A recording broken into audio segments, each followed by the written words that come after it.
Is this true? And here, this just in, we have breaking news. Donald Trump is upset about something. Entering the stage beneath the warm glow of the spotlight, Stephen Colbert savors his evening meal, which includes a rich, flavorful roast of Donald Trump marinated in Bear's distinct combination of wisdom and comedy. The first course, a new daring Trump's decision to make his debut on social media with a tweet that is so blatantly anti-Trump that it verges on self-burning. I'm not running to terminate the ACA as Crooked Joe Budden disinformates and misinformates all the time. It's true. No, folks, listen up. Colbert captures the essence of Trump like a masterful musician, creating a rendition so accurate that it becomes difficult to distinguish between imitation and manifestation. He even goes so far as to tweet a bombastic statement suggesting that no Oscar presenter could match Colbert, turning off viewers with a comment so full of conceit that it's hilarious. The audience, captivated by Colbert's flawless imitation, bursts into laughter at the absurdity of the complaint. This is a significant response to the juxtaposition between Trump's conceited feeling of majesty and Bear's razor-sharp comedic blade tonight very deftly exposes the naivety while imparting a hilarious lesson that puts the audience in stitches. Trump claims he's not trying to repeal Obamacare, which is something he actually tried repeatedly to do in the past. Instead, he says he wants to make the Affordable Care Act much, much, much better for far less money or cost to our aggressed American citizens. Therefore, why are Biden and Trump tied? President Biden's request to extend a sizable increase in subsidies under the Affordable Care Act has drawn attention to one of the cornerstones of his healthcare strategy. This action comes at a critical juncture as the American Rescue Plan's enhanced subsidies and the Inflation Reduction Act are scheduled to expire after 2025. Under Biden's leadership, the ACA has attracted an all-time high of 45 million enrollees, demonstrating the law's strength and significance to a vast number of Americans. Thanks to these tax credits, Biden's administration has saved people, on average, $800 annually on healthcare premiums, however. In the event that Congress does not act, these savings and possibly the coverage itself could be at risk for millions of people on the other side of the ring.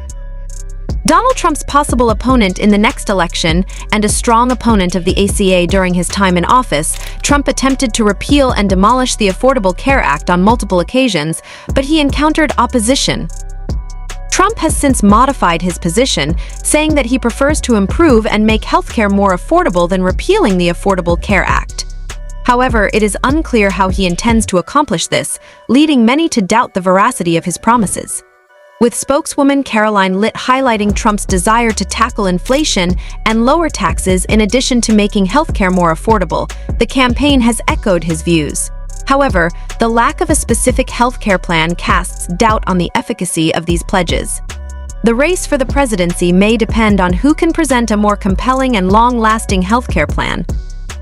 The argument over the Affordable Care Act isn't just about policy, it's also a fight for the hearts and minds of American voters, especially women and young people, two demographics where Trump has historically encountered opposition. Seeing Biden caution that a victory for Trump and his supporters would signal the end of the Affordable Care Act (ACA), a possibility that would have disastrous effects on millions of Americans, meanwhile claiming that he wants to change the ACA rather than repeal it, Trump accuses Biden of lying about his objectives. Though he may be confused by the Oscars spotlight and the dim glow of his personal approval metrics, Colbert is far from done. With the skill of an experienced mimic, he dives into the depths of Trump's most recent Truth Society tirade and responds with wit, as sharp as a surgeon's blade. I'm guessing that one's not a typo. In fact, I believe that's what MAGA stands for. Make America Grest Auga. And then, with a gleam in his eye, Bear steps forward in response to Trump's unrelenting demand for a host revamp, suggesting an incredibly clever satirical solution, allowing a Trump puppet to enter the stage. Nobody has, when you think of the fake things, nobody's been treated like Trump in terms of badly. Totally normal way to say that. In his traditional style. One can only imagine Trump's irritation at being the subject of jokes on late-night talk shows like Kimmel and Colbert Fallon, being called overrated by the president, and being accused of disseminating fake news. In a recent error that the public has been aware of, speaking in captured New Hampshire, Trump made a dizzying claim throughout the campaign trail that has received a lot of attention. To place responsibility for the events of January 6, 2021, in the U.S. Capitol, Trump falsely associated Republican primary opponent Nikki Haley with former House Speaker Nancy Pelosi. Haley was wrongly implicated by Trump, who falsely claimed that she had asked for and obtained substantial security measures, including 10,000 military and National Guard personnel. This error represents yet another instance of Trump's frequently ambiguous and inaccurate public remarks, which have sparked criticism of his communication style and factual knowledge. Seems weird, but there's probably a very simple explanation for why he talks that way. A thing called brain damage. Bear's segment reaches its peak. He goes beyond mere JS at political folly, hitting the nail on the head with unwavering precision.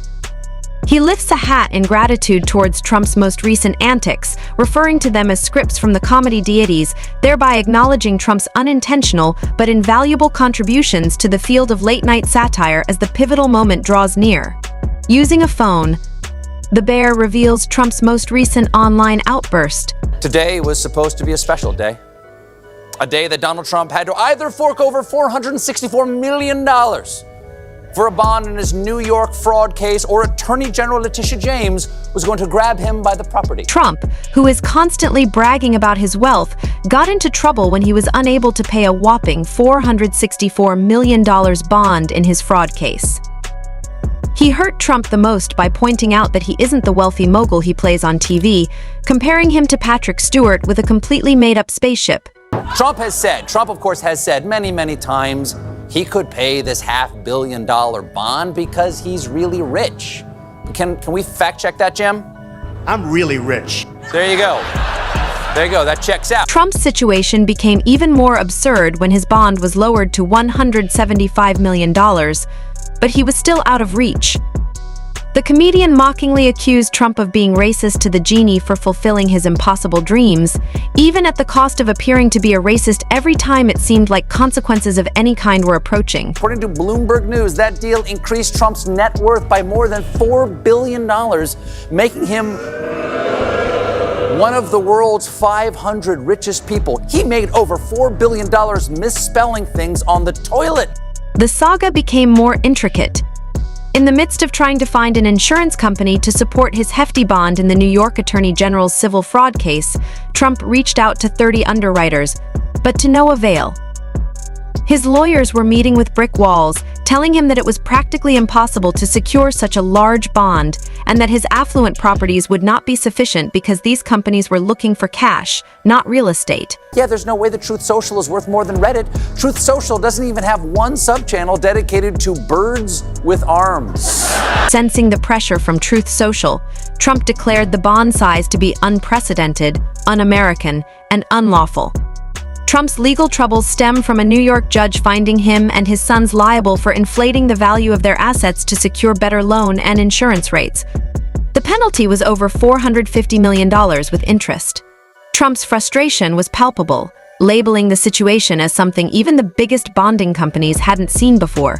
Trump's appeal required him to post a bond in order to stop the state's collection attempts, which was an arduous undertaking considering the enormous sum and the insurance underwriters' unwillingness to accept real estate as security. Alan Garton, the chief legal officer of the Trump business, verified the challenge, pointing out that real estate was not an option for the insurance giant Chubb to explore in order to secure the fraud. Bond echoes the challenges in locating underwriters for an extraordinary sum, so please share your thoughts in the comments section below. To ensure that you are always informed about events and upcoming elections, please hit the like button, subscribe to the channel, and remember to ring the bell icon. I hope you enjoyed watching this video. Until the next one, see you.